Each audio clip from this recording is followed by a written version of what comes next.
Taslima Akter from the Department of English Studies, State University of Bangladesh. Welcome you all in our today's webinar titled Navigating the New Normal Strategies and Tools for Online Teaching, organized by the Department of English Studies, State University of Bangladesh, and powered by TESOL.bd. Today, we are very glad for the presence of our Honorable Resource Person, Dr. Syeda Farzana Sultana Hafsa, and our Chief Discussant of today's program, Dr. Sayeedur Rahman Sir, Professor of English at the Institute of Modern Languages, University of Dhaka. He is also working as the advisor of the Department of English Studies, State University of Bangladesh.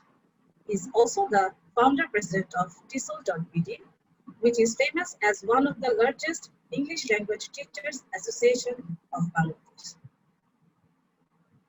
We are also very much happy for the presence of our Honorable Pro-Vice Chancellor of State University of Bangladesh, Professor Dr. Anul Kabir Sir. I want to take the privilege to mention that this is the first webinar organized by the Department of English Studies, State University of Bangladesh, in collaboration with TESOL.bd. I want to thank our Honorable Pro-Vice Chancellor, Professor Dr. Anul Kabir Sir, for inspiring us to organize such kind of webinar, which is finally done by the leadership of Dr. Sayeedur Rahman Sir, Honorable Advisor, and Mr. Minhajul Anwar Mitul Sir, Acting Head, Department of English Studies, State University of Bangladesh.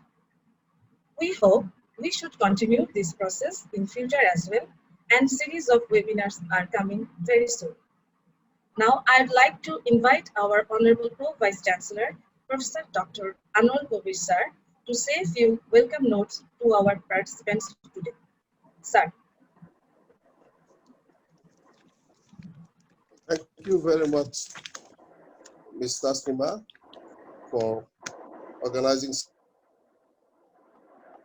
such a wonderful webinar. Well, so let me give an inaugural speech as I was expected to do in the webinar.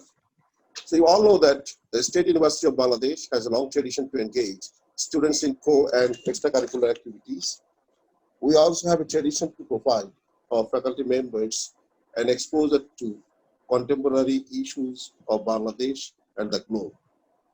And to this end, we had been organizing a series of programs to enhance the skills of the students through debate and recitation competition, sports, and programming contest, and the like. And in order to refresh the knowledge and skills of the faculty members, we also used to organize seminar fortnight.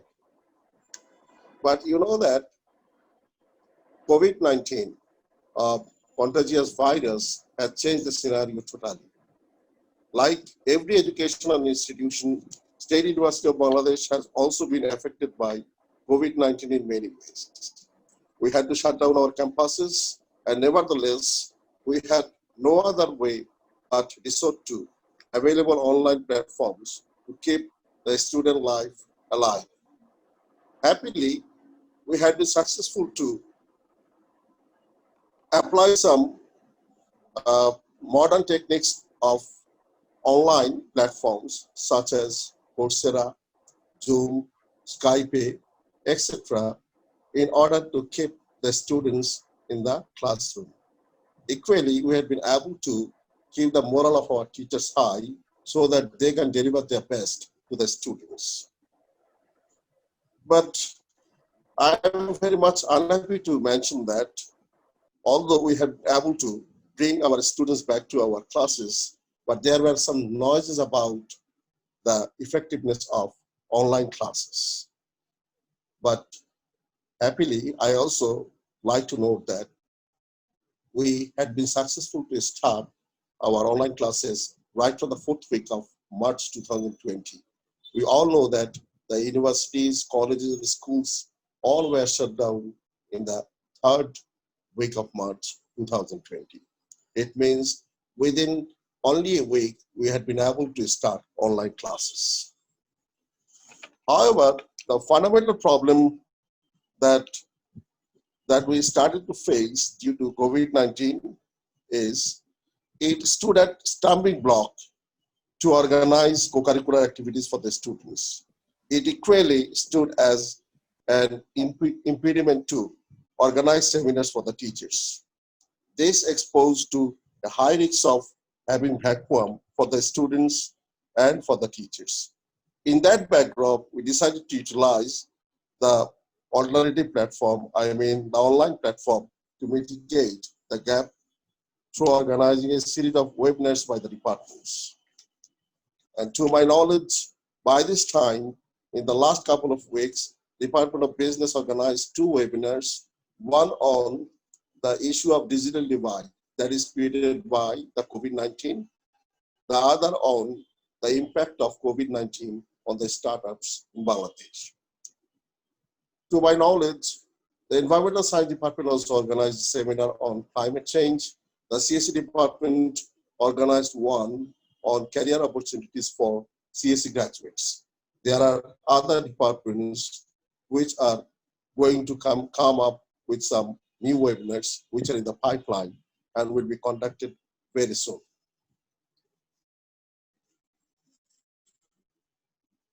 In that, this webinar is hopefully going to bring about some new insights to suggest the best copies that Dr. Syeda, Farzana, Sultana, Hafsa, who has rigorous experience of teaching and research on the field, I think she'll be able to bring about some new insights to that issue. It is not to mention that we are still in quest of the most appropriate way, the most appropriate teaching tool to address the COVID situation. And I'm very much hopeful that because of our knowledge and experience in the field, the students and the stakeholders of State University of Bangladesh are going to be immensely benefited. I'm hopeful that she will be able to come up with some pragmatic solutions that might be applicable to the State University of Bangladesh in the upcoming days.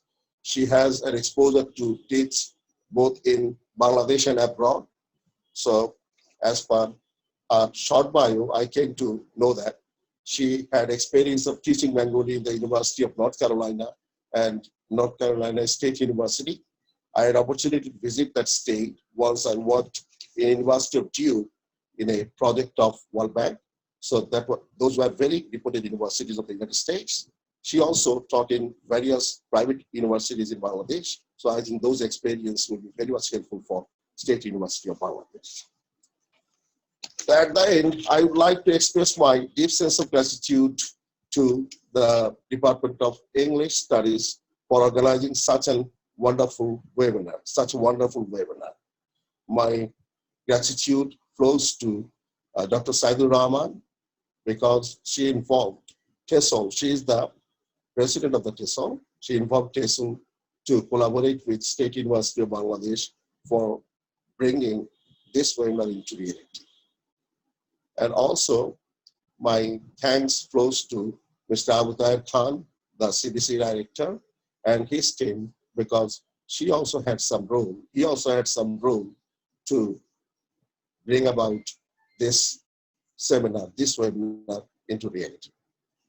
So finally, I thank all of you, and I am very much confident that the viewers of this webinar will find it very effective and fruitful. With these words, I want to inaugurate this webinar. Thank you very much. Thank you, Professor Sayeedur Rahman. Thank you, Taslima.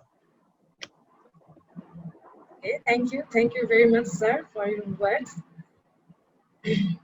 Now, before going to start our discussion, I'd like to introduce our today's resource person first.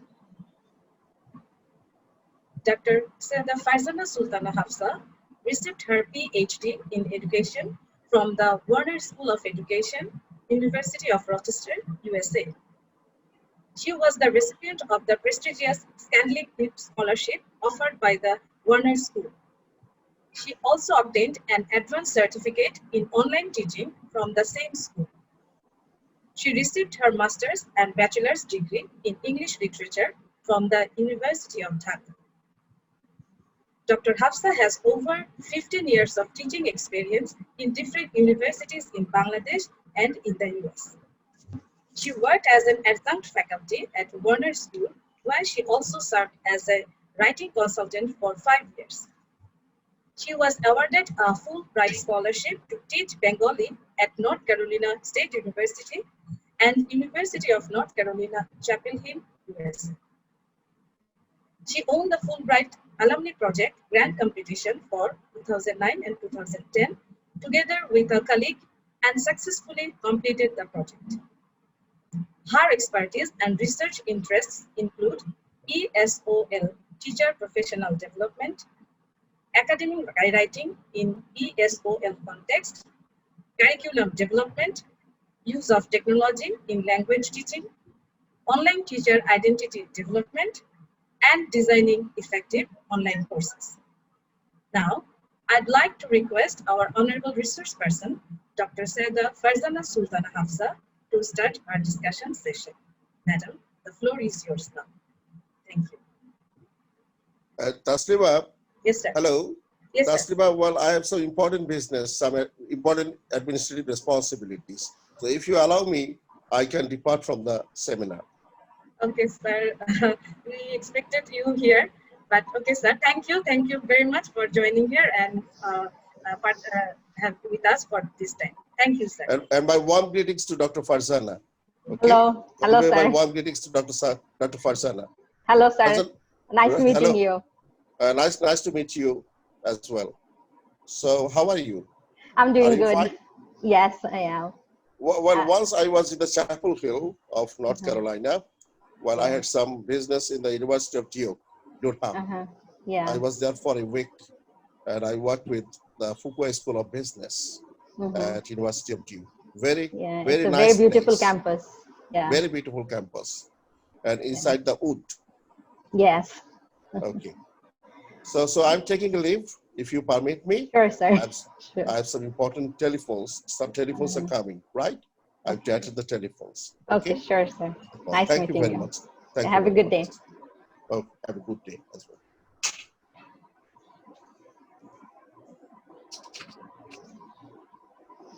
Okay, so I would like to start. A very good morning to you all. I hope you all are doing well. I'm Syeda Farzana Sultana Hafsa. You already know me because Taslima has introduced me already. Please feel free to introduce yourselves in the chat box, and I think several people have already done it. And if you want, you can say hello by unmuting yourself too. I will start sharing my screen in a bit. So today I'm going to discuss a few strategies and tools for online teaching. I'll start sharing my screen. So as I was saying that today I'm going to discuss a few strategies and tools for online teaching. And this is my 4th webinar in less than 2 months on online teaching. I hope this webinar will be helpful for you. I'll take questions throughout the session if you would like. And at the end of the session, I'll open the floor for questions, comments, and further discussions.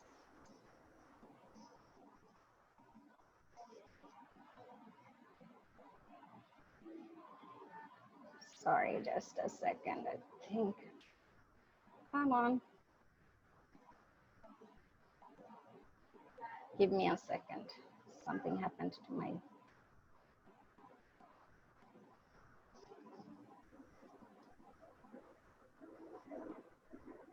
So you can send the copy to me. Yeah, I mean, I think it's, yeah, okay. Is it okay? Yeah, I'm good now. Okay. So this is a brief outline for today's presentation. Online education has been growing for last several years actually, but now you know that it has become more necessary than ever because of the pandemic situation. First, I would like to remind you that online teaching requires training. An online teacher must learn about how to design an online course, what are the best practices, and what are the affordances and challenges of online education. Research suggests that the quality of online learning basically depends on the quality of the design and facilitation of online experiences. We will begin by trying to understand what online teaching learning is. Then we will learn about a few strategies. And lastly, I'll discuss some tools for making your online classes effective. First of all, keep in mind, online teaching is much more than giving lectures using an online media like Zoom or Skype Meet now, or Microsoft Teams or Google Hangout. The world has left the lecture style behind a long time ago. It will be really sad if we follow a lecture method in a 2020s class. So it is important to understand what an online class means and the types of online classes there are. I started all my webinars with defining these terms since I realized people often do not have a clear understanding of these concepts. So a fully online course means a course where all or most of the content is delivered online without any face-to-face meetings. And a blended or hybrid course is a course that blends online and face-to-face delivery, and where a significant percentage of the content is delivered online.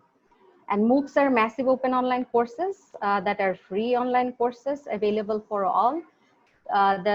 They provide an affordable and flexible ways to learn new skills and advance your career.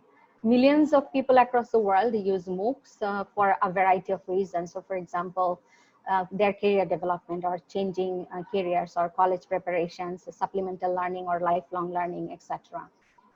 Synchronous session is where you meet all your students via video conferencing through Zoom or other apps. And asynchronous delivery is activities and instructions provided by a learning management system or other online platforms. I will discuss these terms later on, for example, the term learning management system. I'll come back to this a little later again. So in your online class, you should have both synchronous and asynchronous sessions. And flipped classroom is an approach promoted by Barbara Walford and Virginia Johnson Anderson in 1998 in their book titled Effective Grading. In this approach, the instruction that used to happen in class is accessed at home via teacher-created videos and interactive lessons in advance. Teacher can create those videos themselves, or they can find available videos from online as well. So, and during the class, the students focus on the processing part of learning, which involves synthesizing, analyzing, problem solving, etc. Basically, they work through problems, advanced concepts, and engage in collaborative learning in class in this approach. This method can be very useful for you, especially in this pandemic situation, if you have a larger classroom especially, and have shorter class durations. It is an approach which is used widely in face-to-face classes as well. To understand our online teaching practices and decide on strategies, we must investigate what are we teaching and why and how. We need to understand the affordances and limitations of online classes. I would like to learn from you all. Can anyone share their views on some of the affordances or limitations or challenges of online teaching learning? Please make it brief. I would like to hear from one or two. Please unmute yourself and share.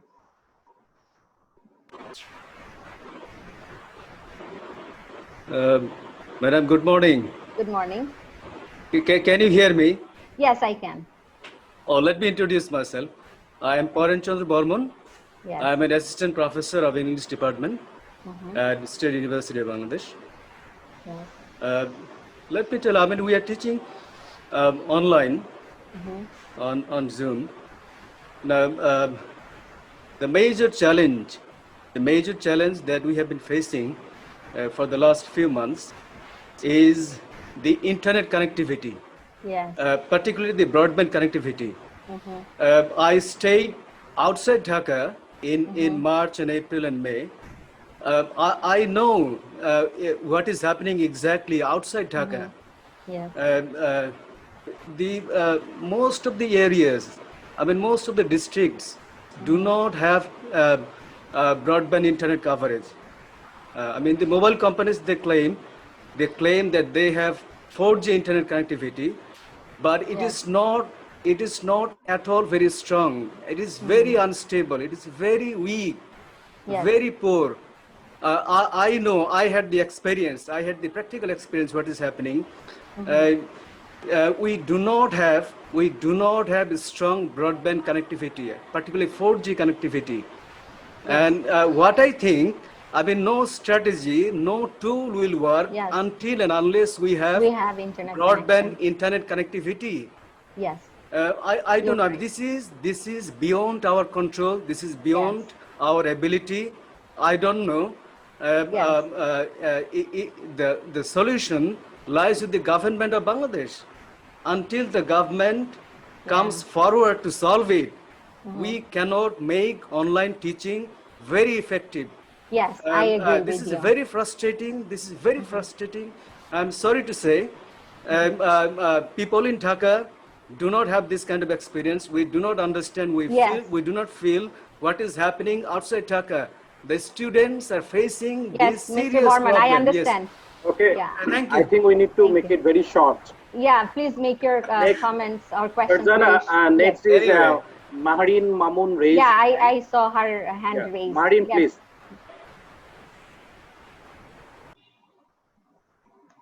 Mahareen, please unmute yourself. Hi, thank you, Farzana. It's so lovely to see you finally online. Hi. Go Yeah. online I can't see you because I'm in because sharing mood. I am, yeah. So, no, yeah, it's all right. So, for the affordance part Yes. of Hello? it, Black, I'm from Hello? University. I'm teaching business, and we have converted our lesson students can at any issue here we face from I will perspective of teachers first, and the issue is no, I do not think not all of us are trained to record lectures, the technical part of it, and even if you imagine the hardware support that we might need to record a lecture and edit them. Yeah. And also there's an issue of intellectual property rights. The Yes. moment my session, my pedagogy or teaching is out, it's out. Yes. It becomes somebody else's property, and it can be used or manipulated in so many other ways for which I do not have any control over. And maybe the YouTube contents, which when it gets out, then what you do with it. And when we take us, it's fine that I'm in the boundary of my own power of these classes, but the moment I speak out and those sessions are all made online and made available, I do, and the camera is on, I have all those feelings, and the better lecture does not come out when I know that I'm being recorded. So this is one issue: record my lectures, edit them and everything. That means you are assuming that I have the best technical support, I have the best internet, I have the best PC to do these things, which I don't. Many of us do not. Yes. So these two things are the first thing that came to my mind when you say Yeah, thank you very much, Marine. about Yeah, these are limitations. all Thank you. very valid, concerns that we have. And to be honest, there are no easy answers to these concerns. I'll probably go back to some of these things later on. I'll continue now with my lecture. So reflecting on the affordances of online learning or teaching might broaden our views and understanding and help us have a more positive attitude toward online teaching learning. Look at it as a new opportunity and new way of teaching that are convenient for many. Of course, it's not convenient for everyone. There are challenges, but still it's a new way of teaching and learning, and the world has accepted it already for various reasons. Online classes can contribute widely to equity and inclusion in education. People with disabilities and different challenges can participate in an online class. And online education also offers flexibility of time and place. And there is no need for a brick and mortar classroom for an online environment or online class. Online education can take place anytime, anywhere. People with certain time constraints like full-time jobs or other responsibilities who cannot be present at a classroom and at a certain time can benefit immensely from online classes. Online education can make learning interesting also because of its multiple modalities. for example, videos, audios, graphics, etc. Online classes can also help ensure differentiated learning. A teacher can identify the students' individual needs and try to provide supports accordingly in an online class, sometimes better than the face-to-face classes. Now, there are some challenges as well of online education. Internet and computer technology is a master for accessing online education, which can be a challenge, as the first participant mentioned. I think his name was Foreign. Um, and if we do not have stable internet connections or computer technology, then it creates inequality too. And that's, I think, yesterday I was watching television, and I saw that there was a report on how millions of students across the world are being affected because of this situation. They don't have internet or computer facilities to access education in this pandemic situation. So motivation and engagement, or social presence and interaction, a sense of belonging, workload, concerns for effectiveness, teacher identity, etc., are some other challenges of online education as well. So when teaching online, we need to ask what tools are we using, and we need to understand the theories of online education as well.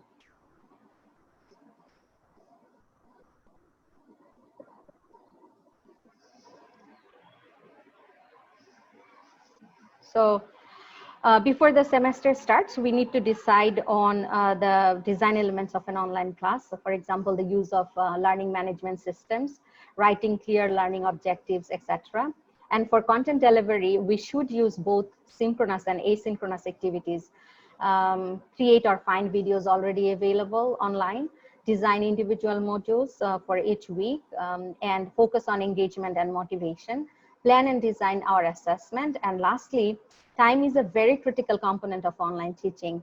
If done right, an online class might take twice as much time as a face-to-face class. I would like to request you to be prepared for that.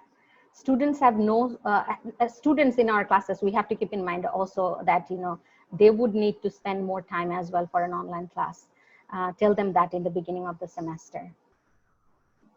So I'd like to talk about the community of inquiry theory proposed by Garrison, Anderson, and Archer, which is one of the most important theories used for online education. I think understanding this theory would help you a lot to understand what online teaching learning is and how it can be done best.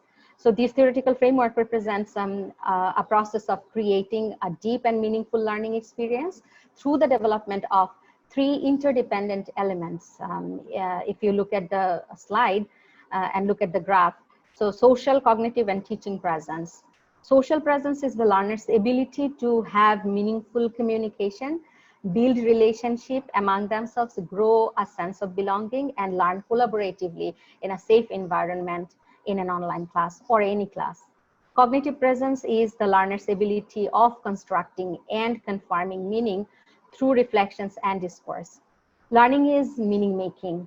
So cognitive presence means students making meaning from the content delivered and from the interactions that take place in a class.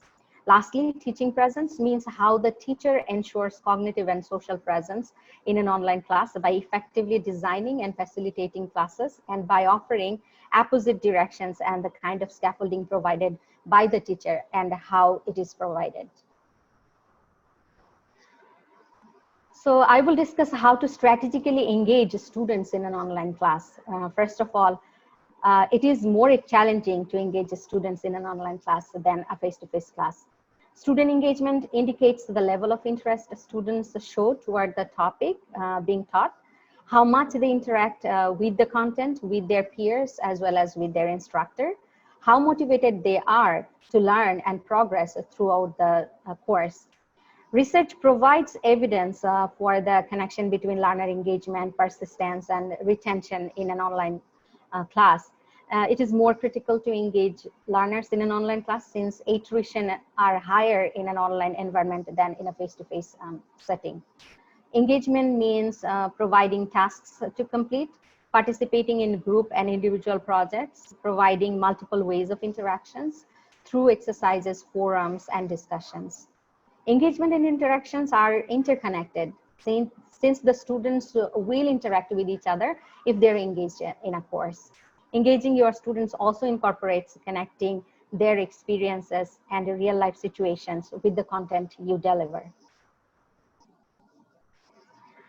So to engage your students in an online class, you can follow a few strategies like engage before the semester starts, include an introductory activity like an ice-breaking activity where they introduce themselves and discuss about their background and interest so that they can connect and grow a sense of belonging. Then write clear course objectives and module objectives. Create opportunities for interactions in your online class. Provide clear instructions, both in writing and probably you can record your instructions, audio or video records, and organize learning materials thoughtfully around the theme each week. Ensure teaching presence, use multimodalities, relate student learning to real life, make strategic use of Web 2 tools, provide effective and timely feedback. So before I start talking about assessment, I would like to hear from you again. What is your purpose for assessment and how do you assess your students, or what are some of the challenges? I would like to hear from two of you. Please make it very, very short. I'm Dept. I'm lecturer in English in Department of English, Daffodil International University. Yes. One of the things we use Moodle, the LMS system, to actually take our exams. Very interestingly, one of the things that we are struggling with at this moment, whenever I'm giving them a topic, they're going to Google and they're copying it. So relentlessly they're copying. Yes, we're trying to stop them by giving creative questions, but still I would say that 60 to 70% of the students are copying. Yeah. And somehow. Yeah, that's the cheating actually. Yeah, I'll be talking about it a little bit, and it's a problem actually, almost impossible to. And now I can have individual, I thought that, okay, what if I create individual questions for individual students, so they will not have that opportunity. But I have a class of suppose 50 students. Yeah, so, and I have, very challenging. It's very challenging. So this is one of the things I have faced. I will keep it short. Thank you. Can we move to Mr. Tariqul Haq? Tariqul Haq? Yes. Maybe this will be last one for this. Okay, thank you, sir. Yes. So the first thing was that was asked. Tariq, the purpose of. Can you first introduce yourself and then raise the question? So this is Muhammad Tariqul Haq. I'm assistant professor of English, and I'm working here in Jina Cadet College. So now I would talk about the purpose of assessment, and it is also mentioned in the slide. On the slide, you can see it.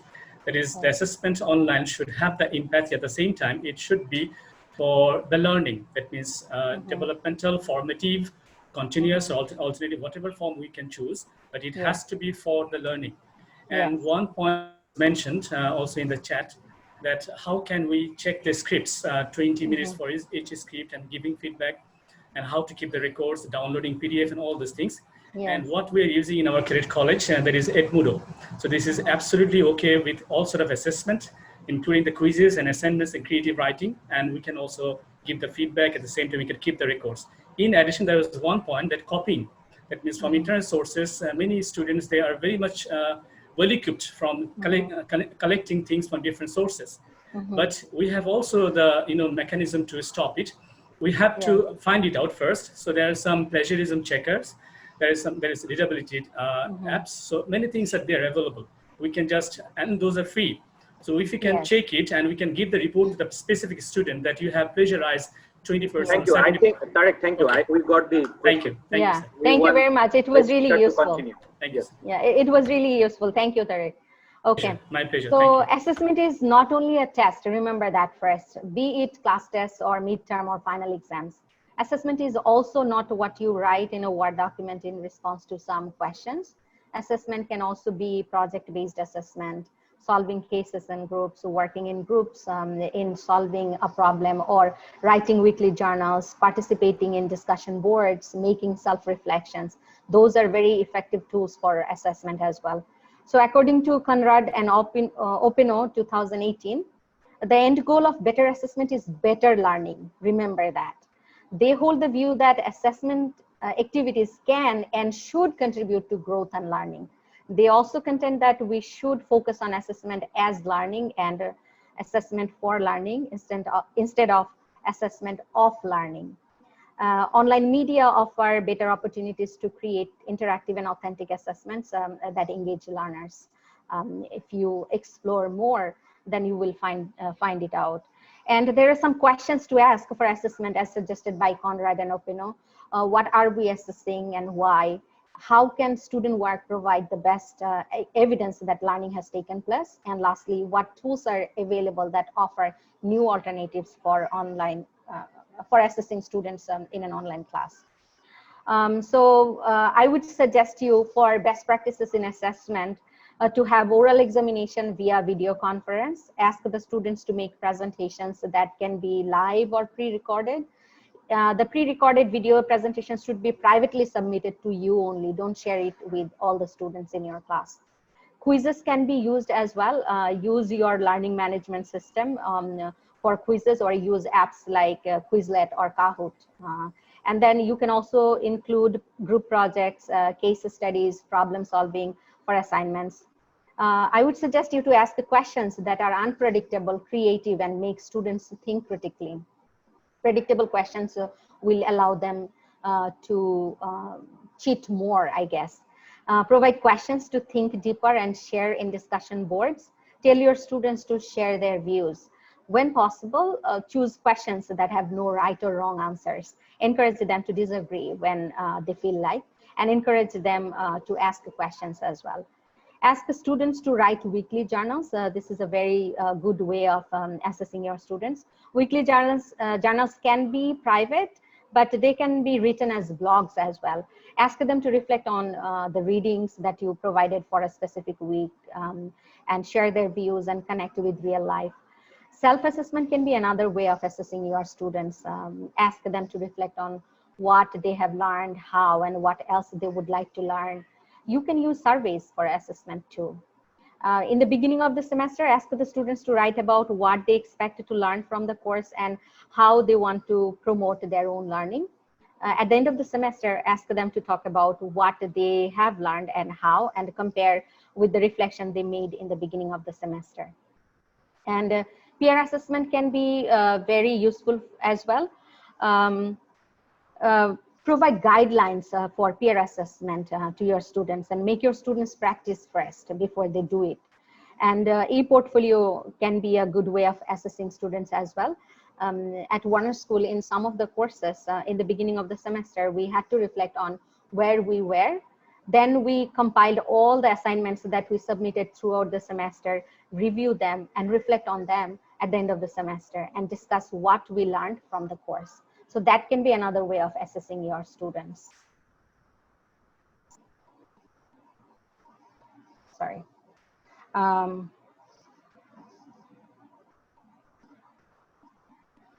For alternative approaches to assessment, ask your students to make videos and audios, make cartoons, write stories, prepare reports using Web2 tools. I'll explain what Web2 tools mean in a bit. Encourage students to use Web2 tools while preparing assignments as well as for submitting assignments. Provide students different choices in terms of assessment they would do, or as well as the questions they can answer. Use rubrics because rubrics help the students to understand what is expected from them. It also helps the teacher to think deeper, what they're assessing, why, and how. It helps both the teachers and students to be focused.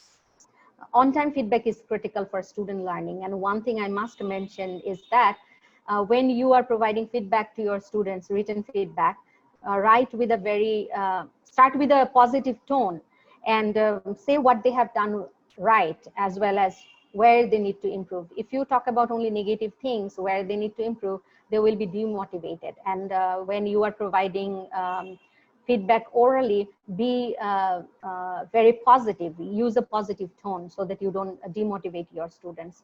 And some of the participants were talking about, I think at least 2 people have mentioned the issue of cheating. So for cheating, I think, there is no easy solution, especially in Bangladesh. But there are some ideas that I can share with you. I don't know how much those will be useful. First of all, discuss topics like ethics, honesty, how cheating in a course means they are cheating themselves. So in the beginning of the semester, because when they cheat, they are not learning anything, and especially if it is a private university, they're spending a lot of money to take those courses. If they cheat, they are not learning anything, basically. And also, don't focus on grades too much, because that allows them to cheat more as well. Focus more on in-class activities, use a flipped classroom approach, probably, and choose materials and assessment that prevent them from cheating. For example, avoid tests when you can. If you are taking tests, then ask the questions that are not predictable or are not easily available in Google search. Lastly, take actions when necessary. That's all I could tell you. Probably you can also ask the students to come up with ideas regarding how to prevent cheating. Sometimes you get really good ideas from your students as well. Now, I would like to start talking about tools for online teaching. So anybody here participating, are you guys using any learning management system? I heard one person mention that they are using a learning management system. Anybody would like to say anything, or any other tools that they are using? Probably one person could share if they're using any learning management system and using other apps. Hello, it's Dept again. We are using Moodle in Daffodil International University, and we also use Kahoot and Quizlet, Padlet, and even Flipgrid while taking classes. Great. Okay, so if you would like to be successful in an online class or in online teaching, you should use a learning management system, which is a software application for administering, documenting, tracking, reporting, and delivering courses and trainings. For example, Blackboard, Canvas, Moodle, Schoology, Brightspace, Sakai. I think they use Blackboard probably at majority of the universities in the US. In my university, we also used Blackboard and Blackboard Learn. I have experience of using Canvas as well. I have seen Moodle too, but to me personally, I prefer Blackboard most, but Blackboard is a paid, learning management system. Canvas has a free version. Moodle is free, I think, but I found Moodle to be a little bit too complicated. Canvas, to me, is much easier. So some of these learning management systems, as I have already mentioned, have free versions. You should consider using these. If you and your students have access to internet and computers, please talk to your educational institution administration so that they allow you to use a learning management system. It will change your world as a teacher. You can use Facebook secret groups as an alternative to learning management system. And be careful about what your students can share and how they share it. Avoid using pictures and videos with your students' faces when possible. And when needed, avoid making them open for all. Those can be privately submitted to you.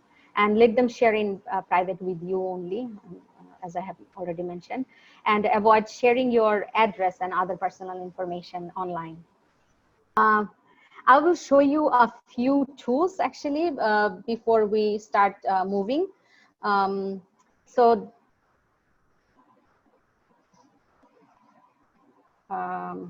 we were talking about learning management system, and I would like to log into one of my courses that I taught via Canvas. I'll show you this real quick. So this is Canvas. It's a free version of the Canvas, and it's from a course that I taught to a group of students in the US. It was a course in Bengali. So you see all your course content is delivered here. And then there are many things you can do here. You can put your assignments, you can have a discussion boards where your students take part in discussions. and then grading options. You add your students here in this course. And then this is another thing that I wanted to show you. It has a conference option. So it's basically what Zoom does. You can just have a class here, a video session here, the way you do with Zoom. So I just wanted to show you this real quick. Farzana, I'll go back. Farzana, can I ask you a question? Sure. Just, you said Canvas is a free version, right? Yes. Yeah. Just a question. How is it different from the Google Classroom or Edmodo? Because many of the features I can use in Edmodo and possibly in Google Classroom as well. Mm-hmm. Yeah, so I think it's just your choice what you use. You can explore, and sometimes it's not our choice. Actually, our institution wants us to use a specific learning management system. So it depends on that as well. And if you are free to choose your own learning management system, then I would suggest you to explore and see which one is more useful or user friendly, probably, or you find better. So yeah. Then I would like to share this video making tool. It's called Screen-Cast-O-Matic. It's free. It has a free as well as a paid version, and there are several other video making tools like Panopto or Cam Studio or Jing or FreeShare. I will show this to you how it looks like.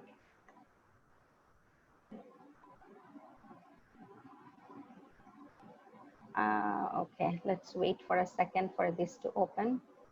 Okay, so this is the app of Screen-Cast-O-Matic that I have downloaded for my laptop. And you see here, you can start recording, and you record your screen. If you have a PowerPoint presentation, you can record it. You can have, there are several options here. If I go back, when you start recording, there are several options, like you can record the screen only, or you can record the webcam only, or you can record both. So if you choose both, then it will capture your screen as well as yourself. So can you please mute yourself if you are talking? Okay. So here you see in this screenshot that I have, this was both. So it's sharing my screen as well as it's capturing my screen as well as myself. So this is a very good tool if you are teaching online to use. Sorry, I have to close this. Okay.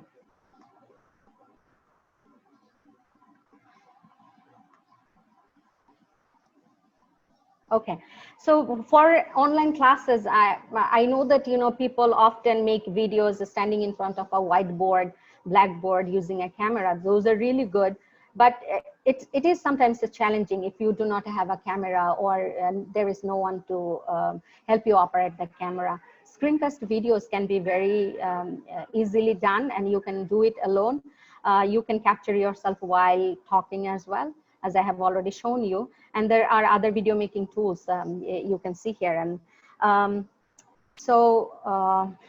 the next tool I wanted to show you real quick is Audacity. It's for audio recording. It also includes editing options. If you look at the slide, you can see that it has this editing option as well. So you can record your audio for your online classes. And then Quizlet, some people were already talking about Quizlet, that they use it. It's an excellent app for making interesting and interactive quizzes for your students. You can create your own class there, give access to your students, and they can complete the quizzes. You can actually do many things in Quizlet. And I would suggest you to search for Quizlet in Google and explore their website to learn more. I'll show you real quick how it looks like.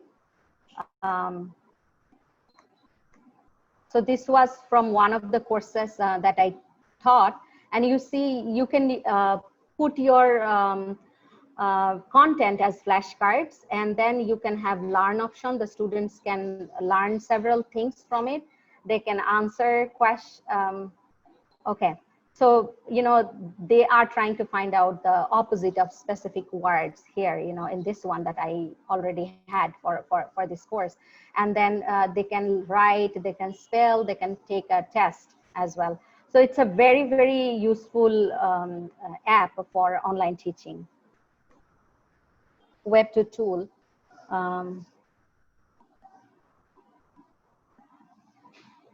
Pixton is a Web2 tool that's used for cartoon making. You can use this for your own class. You can create cartoon to make your class interesting. You can also ask your students to use it for assignments. So for example, they can work in a group to create a comic strip in English. I think I probably, because some people were talking about something and I missed this slide. Probably I didn't explain what Web2 tool is. So Web2 tools are free digital programs or applications that help students collaborate with each other, learn better. They are student generated, and they are easy to use, multi-purpose and interactive. So these are basically free digital programs. So you don't have to pay for these. And these are used to creating and sharing student-generated projects, as I have already mentioned. And I have mentioned this website called edshelf.com. It curates Web2 tools. There is a huge number of Web2 tools that they have curated. You can explore and you can use some of those for your classes.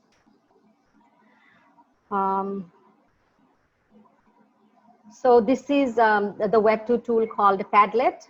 This is used for posting notes. Your students can add content and comment as well. Voki is for audio recording.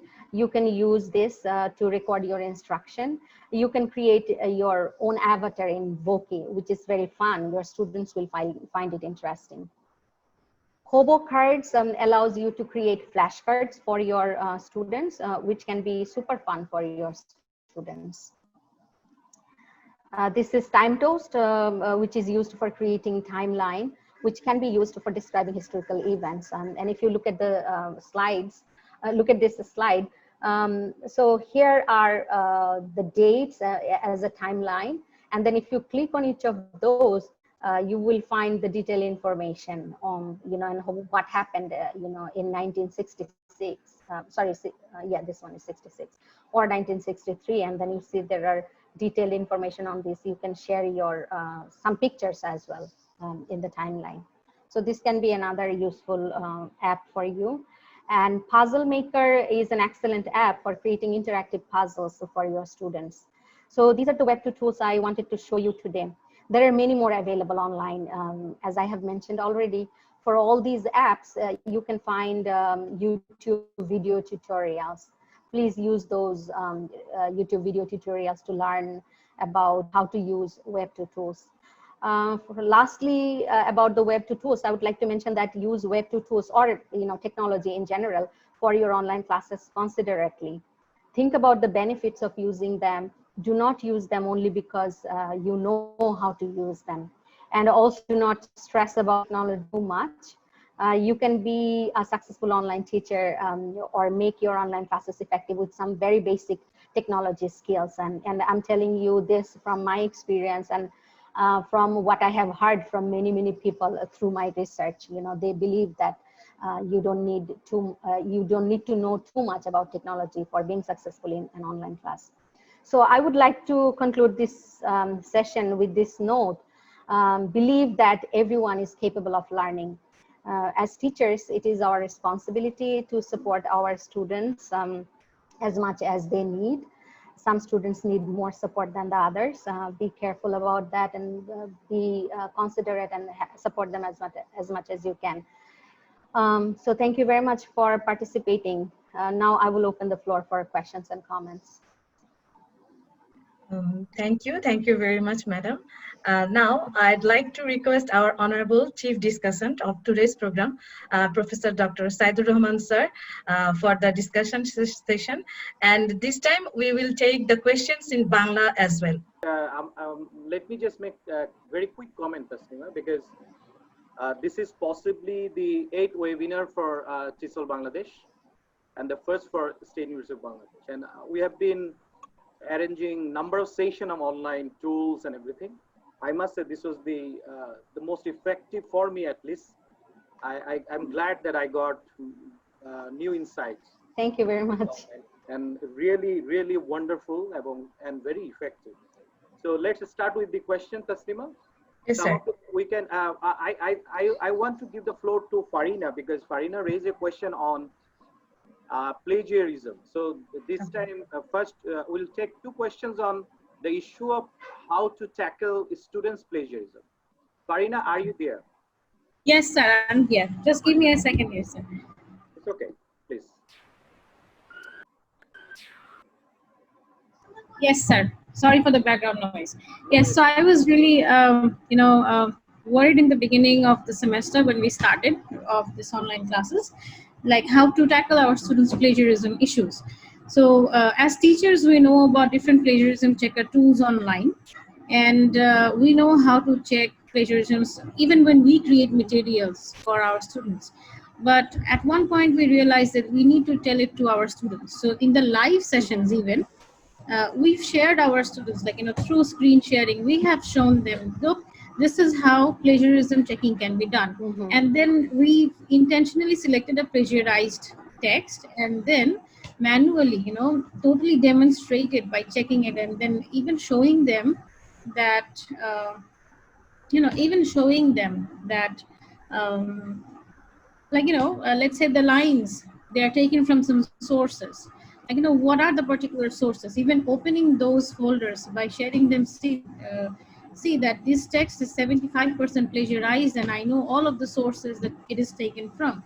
So after that, when this was before 1 week or 2 weeks before our midterm happened, and then I said, like, I'm going to check your midterm copies like this whenever I feel like that I need to check it for plagiarism. And midterm happened and I checked my copies. Thankfully, I'm like really surprised that my students actually did not plagiarize. I don't know, maybe it was for that or not, when their language is not so upscale, but at least it wasn't plagiarized. So that's what I wanted to share, that, letting your students know that these are easily available resources to everyone. So students also must know that teachers have now become really smart. They also can detect plagiarism very often. So that's what helped. So that's why I wanted to, in the comment box also I wrote that, So Farina, thank you for sharing this. As I suggested that, talk about plagiarism, talk about cheating and all these issues, not everyone is into those things. If we can convince our students, I believe they won't cheat probably. There will be a few, to deal with, difficult to deal with, but I think we will have a very good response. Yeah, the next person wanted. Let me share with one strategy that the students follow very effectively and questionably, particularly during exams. I mean, some of us talked about cheating or plagiarism. I mean, plagiarism happens because of the time. I mean, how much time do you allow for the exam or the test? And the students follow a particular strategy. I mean, during exam, some students become some become desperate for help, and on the other hand, some are forced to help. I mean, how? Some students emotionally blackmail the others. Seriously, I mean, some of them told me. Some are very, very expert in blackmailing the others. I mean, what happens? As a result, some are forced to help the others. I mean, because of blackmailing or because to save his or her good image. Are you sharing? I mean, what happens? I mean, plagiarism can be easily stopped by 2 techniques. One is by limiting time, I mean, do not. I mean, we must not allow too much time. I mean, this is one opportunity I they think take it. he's And the lost. second is, Okay. and the second option is, I mean, the questions have to be very creative. I mean, we have to make sure that these are not available on Google. Okay. I mean, these two techniques can be effective. Okay, thank you, Corinne. We got it. Farzana, can I just, because there are a number of questions on plagiarism, Yes. we need to just close these questions. So my observation, because I'm just trying to reinforce what Farzana already said. If you go through Farzana's slide, she categorically actually shared some ideas. The only way, I think, the alternate assessment that Farzana was mentioning, you see, reflective essays, portfolio writing, the video and audio, the more you involve them in activities which is a train for alternative assessment at this moment. So that helps you to reduce the possibility of plagiarism, especially the reflective essays that we do, and also the portfolio assessment that we try at the master's level, and it has been very effective. The question of plagiarism, as I understand, there is no very definite answer, but as Sarmad mentioned, every instructor actually should clearly spell out what you mean by plagiarism, what is your plagiarism policy at the beginning of the course, so that you can tell them what is the consequence of plagiarism. This is one way of, sharing at the beginning, so that you should know there is a policy against the plagiarism. And then going for more creative, yes, Corinne, you're right. The teachers need to be very creative in designing the question, assignments, and anything that you do. Yeah, please. Yes, so I saw Miss Mahreen asked this question, if Screen Customatic is free. It has a free version, it has a paid version. The paid one is not that expensive either, but you can just use the free version. And I actually would like to take this opportunity to show you real quick, a video that I made using Screen Customatic.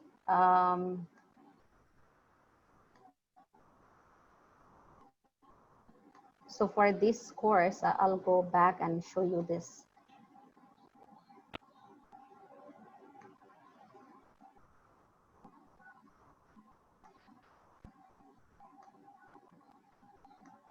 Say, for example, so this was made by, I posted in YouTube.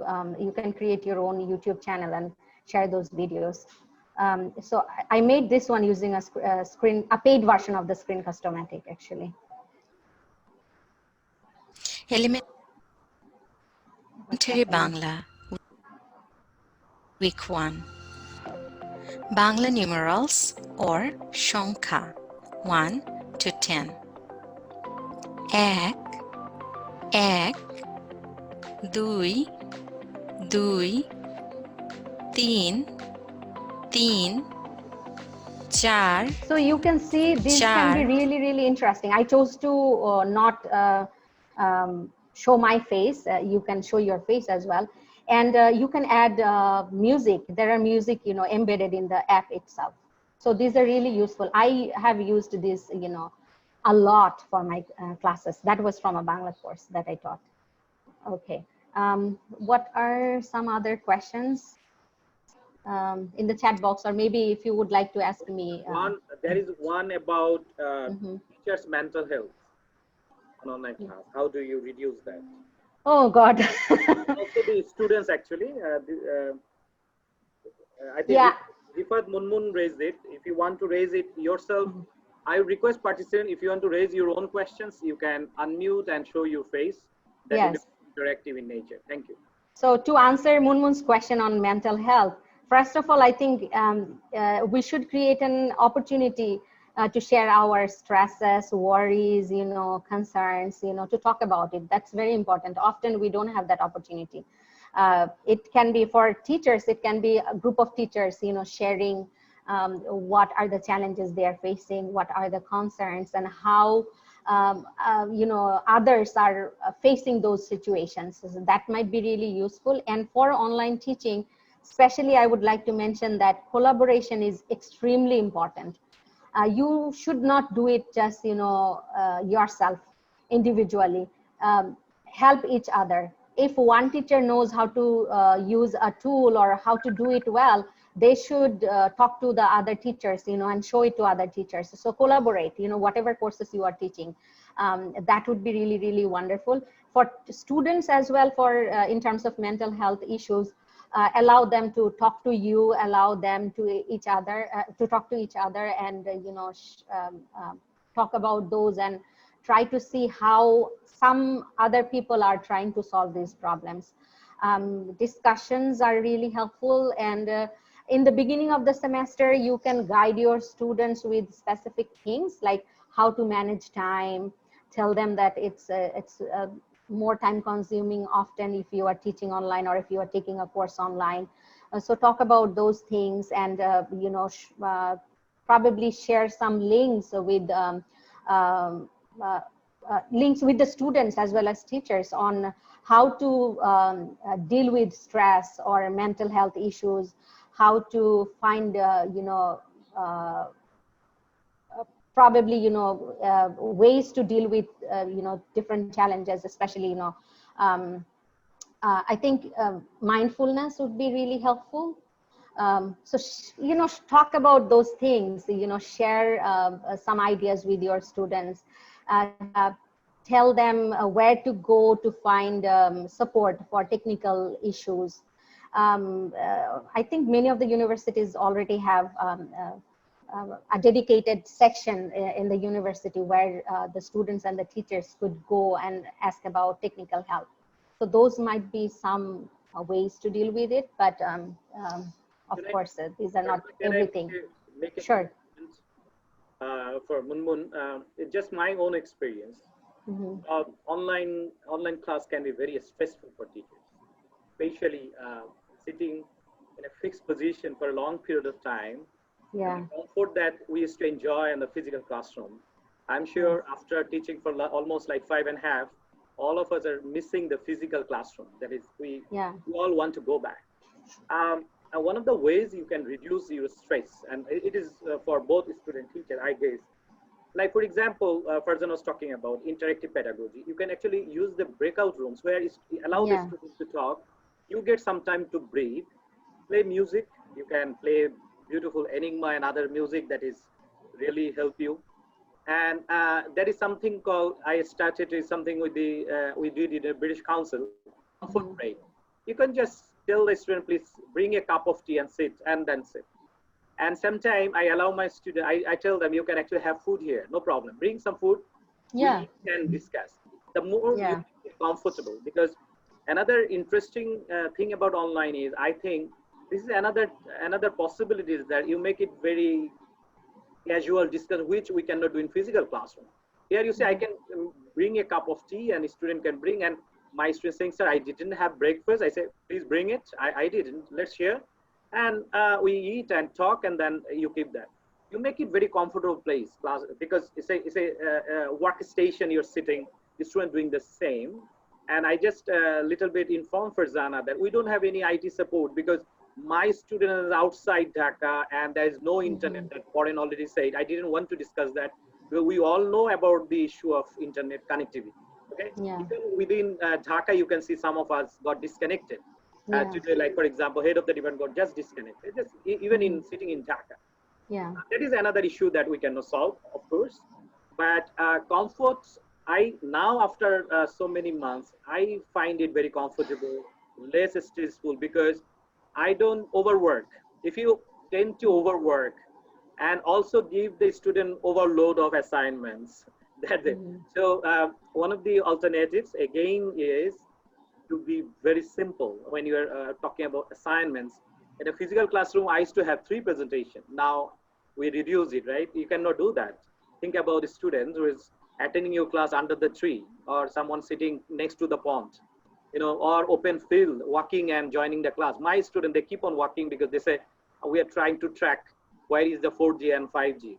So trying to understand also student mental health and that be easy and, go slow so that it becomes a very comfort zone for both of us. Otherwise, I think the stress will be very dangerous and you have a tremendous effect on your mental health. And as I actually already mentioned that use a flipped classroom approach, make your videos in advance, share those and tell them to watch those. And inside the classroom, have lively discussions, you know, do some activities in the class.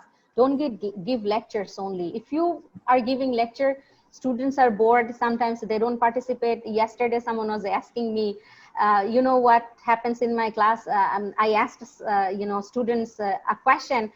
A specific student, you know, she asked a question to a specific student, and that student, you know, logged in and was not there in front of the computer actually. So those will happen if I am giving lectures only.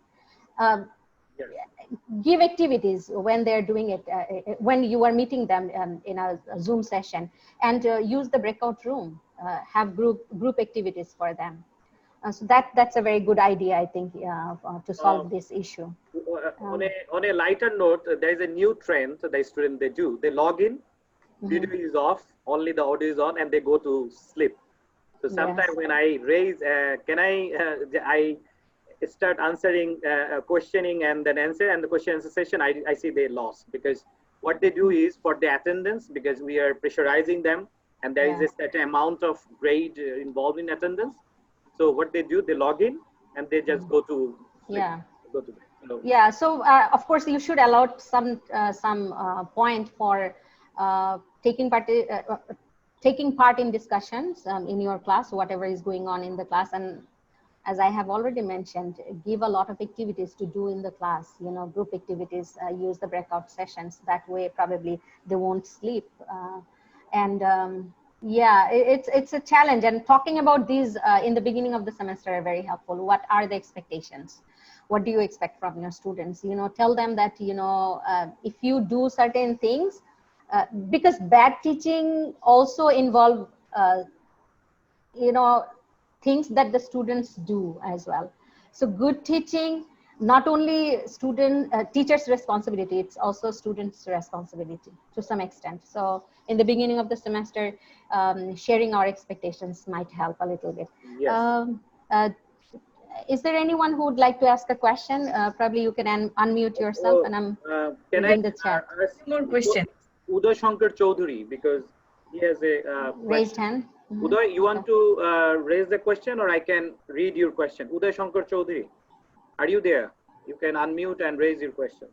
Okay, the question was about, Uday Shankar raised one question. Is online education affordable to all from Bangladeshi perspective? I think not only Bangladesh, it's not affordable for everyone nowhere in the world. It's not you know, available for everyone in the world. Even in the US, I think, you know, there are students who have challenges like internet facilities, computers. It's not that everyone in the US is you know, is rich. There are many students, and I know actually this as a fact, that there are students who have challenges like that. As I have mentioned, there are many benefits of online classes, and there are limitations as well. There are challenges. It can contribute to equity and inclusion. It can create more inequality as well. So it's very difficult.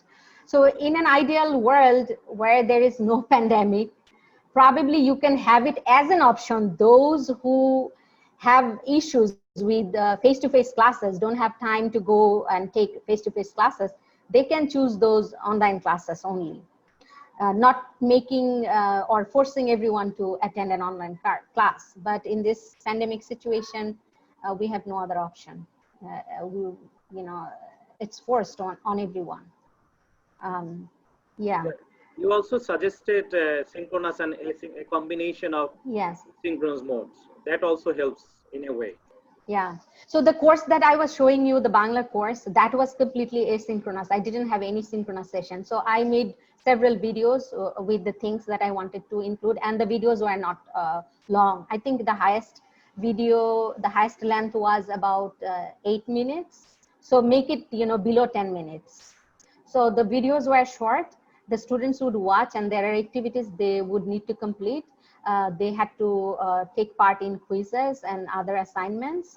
And you can make them submit those assignments via your learning management system. You can ask them to submit there. even your, videos, audios, recordings, presentations. So it's not necessarily that you have to have Zoom sessions. There are many courses in the US that are done completely asynchronous. And I'm talking about regular university courses. I'm not talking about MOOCs. MOOCs are completely different. Those are free courses for everyone, as I have already explained to you what MOOCs are. So I'm talking about university courses, not necessarily you have to have Zoom sessions.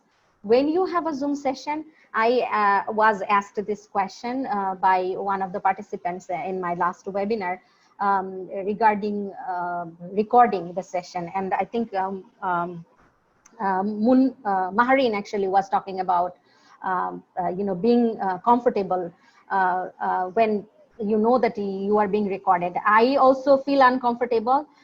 And the question that one of my participants in my last webinar asked was that what to do in a scenario when the university actually told the teachers not to record, or even if they record, not to share it with the students.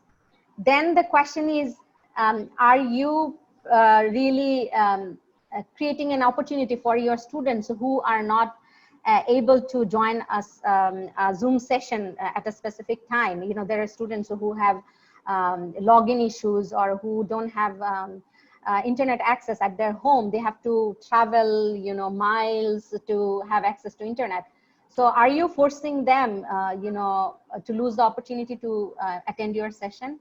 In that case, I would suggest probably to still have the recording and share it with your students. Those who cannot attend in that session live, they can watch it later and then learn. And even for the students who have attended the session, they can watch it again and learn better. And the question that person asked me was also how some people were concerned about if what they share in the class are taken out of the context and used against them. It's very difficult to answer to that question. I would suggest be careful about what you are sharing and what you are saying in your class. Be very professional. Talk about only the content. Of course, share it with your real life situation, but with caution. And still, I would suggest people to share it with their students. Those who cannot attend the live session can watch it and still benefit. And in terms of how they would get points for, or grades for the classroom participation, when you had the live session. For those group of students who cannot attend it, think about some alternative assessment, some alternative assignment for them, that they had to miss that part. They could not participate in the breakout room sessions, or group activities that you did in the class. Give them some other alternative assignment so that they could complete those after watching your lecture or watching your session, Zoom session, and then they could just submit that assignment to get the grade for participation. So that would be my suggestion. Next question is Sabet Yes. Ibn Kabir, are you there? You want to raise it, or I can read your question? Sabet, our student. Sabet Ibn Kabir. Sabet, okay. Actually, this is simply a question about after the pandemic situation, the post-pandemic situation. What is the future of online education in Bangladesh? Okay, so this is another question I actually was asked by someone in a previous session. So as I was, I have already mentioned that you can take it as an opportunity, and you are learning many things. Don't think that this is the end of it. Even after the pandemic, especially private universities who have better options than the public universities. Probably you can still offer some online courses. Those teachers who are expert in online teaching, they can teach those courses, and those students who have no other alternative, and those students who prefer an online class because they cannot come to the classroom, they have full-time jobs and other commitments, they can still take those courses and learn. So it's not something that ends here. And in Western world, in developed countries, they already offer many online courses, for decades, and online programs, full programs as well. So we can take it as an opportunity. We can continue using it in the future. when it's not forced on everyone. People can choose. So any other questions? Now, we keep it open now. Anybody, you can unmute yourself and raise any question on the session, please. Sir, I don't have a question, but first of all, I'd like to thank you. It was by far the best session I have attended, and it was really helpful. And one thing I wanted to say that we have been taking physical classes for ages. Still, the pedagogy needs tweaking. So online classes we have just started. So the proper pedagogy will take some time, but thank you for the directions. Yeah, it will take time, and don't get frustrated. Probably we could support each other, and it's not always like you are converting the face-to-face class into an online class. If you think from that perspective, it might be a little more challenging because it's a completely new scenario. And I would suggest to the universities to provide support to the teachers, to prepare them, to train them, because there are, I think, experts who are already doing it really well. Support your teachers to do it well. And probably, sometimes you can even train your students how to be a good student in an online setting. That would be my suggestion. Any more questions? Any more? We have already crossed our time. It's already 1.5. We can take the last question if you have question or observation, anything. Yeah, or comment. Any comments? Otherwise, we'll. Yeah, I think Mr. Tariqul has his hand raised. Thank you so much. Okay, shall I or Mr. Tariq will go on? Tariq first, and then we'll go back to Saiful Islam. Okay, thank you, sir. My question is about online education. We have learned many tools and strategies here, but what would be our approach for the text? I mean, there is some national curriculum textbook. We're talking about our education and the content, really. So what would be our approach towards content for online learning? If you can, Dr. Farzana, can you please tell? So, I am not clear on what you are asking, actually. My question is that what would be the strategy to our contents? Because we are teaching our students online and they have that textbook also. So what would be our approach towards content? Maybe I can try, Farzana, if you allow. Sure, Said. Thank you. I think, yes, the overnight shift to online class, a number of challenges.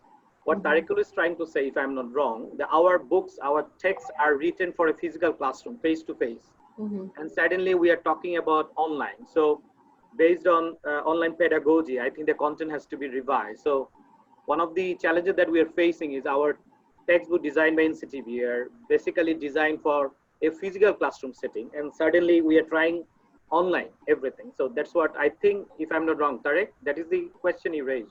Absolutely, you are correct. That is the question. So, okay.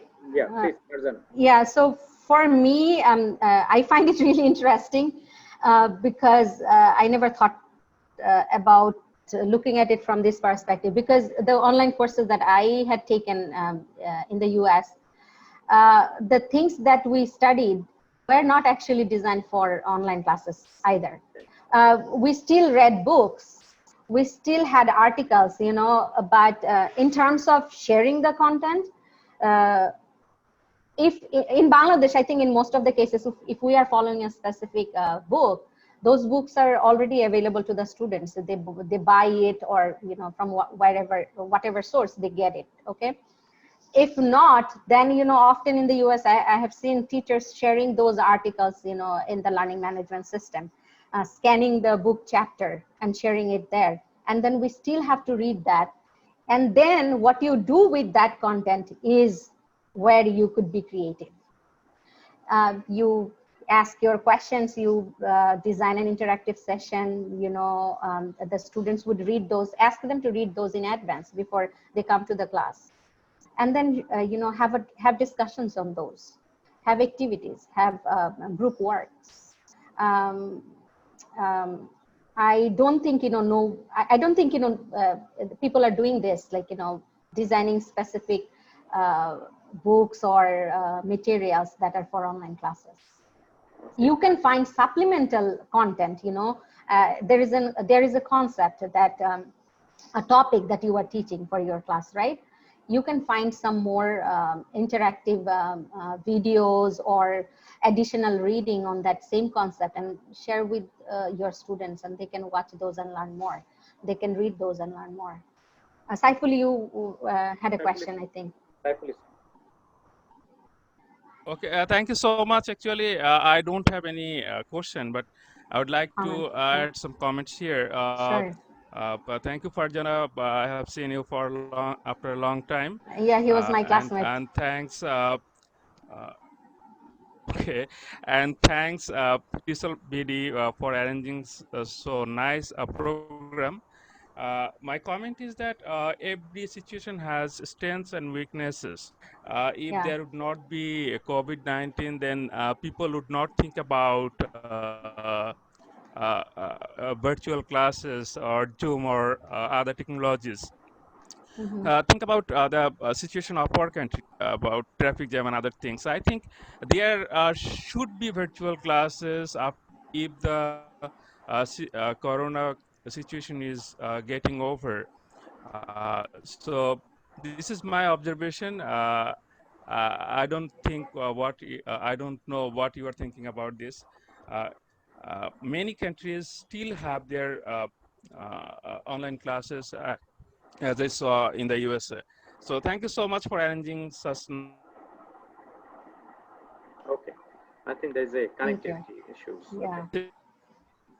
Saifullah, thank you. We got Thank you for your comment. So yes, if you are we right. don't have any other questions, can you close the session, please? Okay, before going to say goodbye, I'd like to say special thanks to Dr. Syeda Farzana Sultana Hafsa for joining our today's webinar and made it an effective and successful one. Thank you very much, madam. Our most special thanks goes to our honorable advisor, Professor Dr. Sayeedur Rahman sir. He is the main leader of our team. The whole concept and planning was done by him.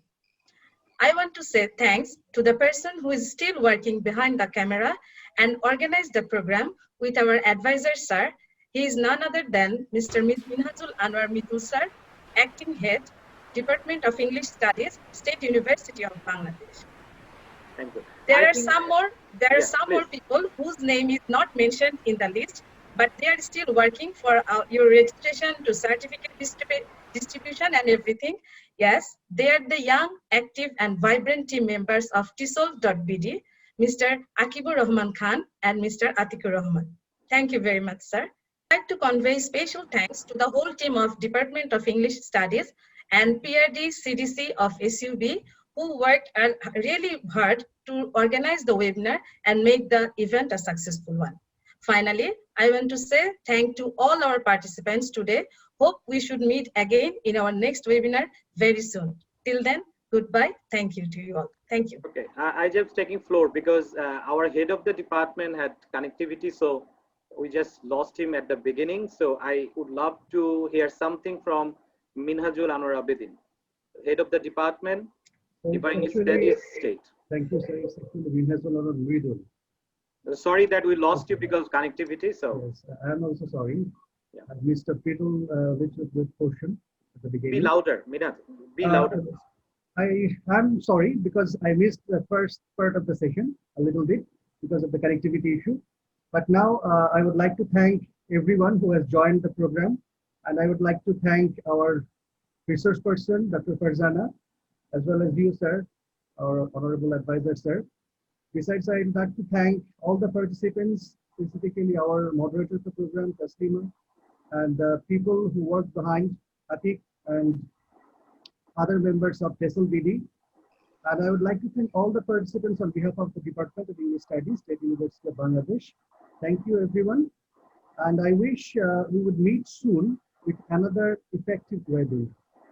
Thank you all. Thank you, sir. I would like to thank you all for attending as well. I hope to see you again in near future in some other webinars or face-to-face in some occasion. Thank you very much for attending. Thank you. Since there is in Bangladesh, every program is very ceremonial and formal, and I really don't like any kind of formal Thanksgiving and others. But on a very personal note with Farzana Hafsa, I would love to tell everyone that we worked together for such a long period of time. I think 10 years, almost there. 10 years back, Farzana Hafsa was the publication secretary of Belta. I was the organizing secretary. We used to work together for publishing the newsletter for Belta, and we have been off and on in touch. So the moment State University of Bangladesh requested me to start a webinar series, and I'm very lucky that Farzana actually agreed. And then you can imagine she was so busy traveling and coming from I think America, and then jet lag and everything, and then self-quarantine period and everything. Yeah, I'm still in self-quarantine. Still, yes. But you see, very shortest possible presentation, which was very effective. And I guess we have many more to come on the same issues, because from further discussion, the possibilities came and also a lot of challenges. And please note that Dr. Farzana Hafsa or me and others, we really don't have very clear-cut answer that you are looking for. Because, for example, when you talk about internet connectivity, we cannot really predict anything, how this can be solved. At Dhaka University, we are exploring, we're trying to find out how to help our students. You know, I don't know how to send the data. I don't know how to send internet connection to a remote place. And sitting in Dhaka, you cannot solve issues because we are not under one single roof. And there are other issues like device. There are issues like a smartphone. My undergrad students, I remember many of them, they still carry the Nokia 1100 that the popular set we used to have, very analog kind of, which it doesn't have, which will not have any kind of features that we are looking for. Forget about laptop, desktop, and other issues. Think about the cost management. Think about the financial support our students need. It is not only public universities. If you look at even the private university, there are students actually, they need financial help. So when we are talking and we are sharing the dream, ambition, possibilities of number of platforms, one of the challenges what I personally believe that when we try and explore multiple platforms, it becomes really tough for some of the teachers. Because I might have ICT and a competence, I might have digital companies like others. And many of them will be happy to use one single platform. So that's what actually Farzana mentioned. If you are comfortable, for example, I know Tariqul from Syeda are very comfortable about Edmodo because his all presentation is all about Edmodo. And I've been using it even before pandemic, you know, the Edmodo, I love Edmodo. My students are here, they know that I have been connected Edmodo before even before the pandemic. If you talk to Daffodil, they're so comfortable with Google Classroom because they've been using it for such a long period of time. If you talk about AIB and other, they're happy with the license, the Microsoft team. So I guess if you're comfortable with one particular platform and then synchronous and a combination of asynchronous, which is very important, you can record your session available. So student, even they have a connectivity issue, some of the issues can be solved. A pre-recorded session can be shared or materials can be handed over when they have the connectivity. So we need to arrange more session on online assessment. We need to discuss about challenges, how we can overcome. We are actually in the academia, we are teachers. We are, I guess, we are the powerless people. I often tell my students, we are the most powerless profession in Bangladesh possibly. Only we can deliver, we can change our system in a way that what Farzana already mentioned. In the physical classroom also, if you make a bad lecture, you'll have a lot of issues. So when we are talking about interactive classrooms, it is true about even physical classroom. So it is not only online classroom. If you know how to make an interactive classroom, then even online classroom can be very attractive, very, you can do that. But if you want to make a very lecture-based session, I'm sure your student will sleep immediately after 10 minutes. Look at our session today, because Farzana very carefully made it interactive from the very beginning. And we had previous experience of other webinars when our participants got bored. So it's your choice how you make it. Okay, so but wonderful post-pandemic, because in our title we talk about new normal, putting in inverted comma, giving emphasis. I don't know, I sometimes say new abnormal, because I don't know if it is new normal. Yeah, I sometimes feel we become zombies, you know, on a screen and working so hard, and teachers are trying to give their best performance. Remember some of the incident happened in some of the, I think one of the famous colleges I mentioned, where a teacher's classroom video was made viral and it was shared by students. So you see, you have a lot of challenges sharing videos and other in especially intellectual copyright, which is a serious concern in Bangladesh. So when you share the video and then your administration or the university sharing the video, I don't know who has the intellectual copyright of this session. We're not very sure about it. I'm very comfortable sharing videos, of course, because you can actually edit your video and share. If you want certain part to be discarded, it is possible if you know how to edit your videos. Or you can share certain very important part of your session, which is possible. So that was from my side, with a special thank to my team first, because Atik and Akib, they have been working for a long period of time. Next, my comrades, Minhajul Anur, thank you so much, head of the department, giving so much support. Taslima Akter, from the very beginning, and now being the moderator and the discussant and everything. I must thank the Professor Anil Kabir, the Pro Vice Chancellor, who actually shared this idea and requested us to start it. So I must appreciate his motivation and his inspiration to continue with that. And all the support that we got from State University of Bangladesh management, and of course my colleagues in the Department of English Studies, Poren is here, always being so supportive. So thank you so much from my end, on behalf of the department, on behalf of the State University of Bangladesh as an advisor. Thank you so much. Thank you so much for attending.